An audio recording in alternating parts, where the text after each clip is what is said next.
এই দেশের নব্য ফেরাউন যারা ছিল তারা কিন্তু এদেশে বহু দলকে কিছুই বলে না কাউকে, সে একটা দল টার্গেট নিয়েছিল একামতে দিন কায়েম করার জন্য। যারা এই বাংলাদেশে দায়িত্ব নিয়েছে তাদের টার্গেট ছিল এই দলটা।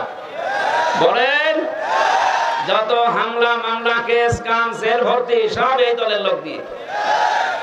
আমার আল্লাহ এখন আমার মনে হয় একটা বাস্তবের রূপ দেখানো আরম্ভ করে দিয়েছে।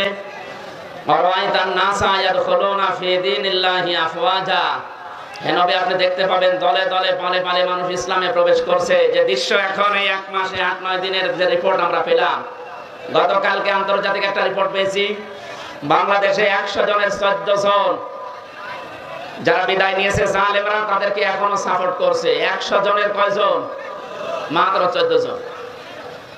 বিরোধী দল হিসাবে বড় যারা আমরা ধারণা করতাম জাতীয়তাবাদী দল, তারা 100 জনের 28 জন সাপোর্ট পাচ্ছে এই দেশে। এখন আনন্দের বিষয়ে 1 মাস 8-9 দিনে এমন পরিবর্তন বাংলাদেশে শুরু হয়ে গেছে।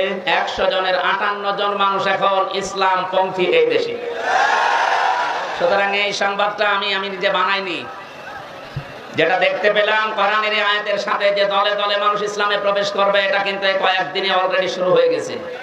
শুধু ছোটখাটো জালেমরা না, অনেক অমুসলিম পর্যন্ত। আমি তো কয়েকদিন আগে এক জায়গায় 10 জন, এক জায়গায় 2 জন, আর এক জায়গায় 1 জন, এদিকে চুয়াডাঙ্গা, গাইবান্ধা আর দিনাজপুরে 13 জন মুসলমান অলরেডি কয়েকদিনই হয়েছে।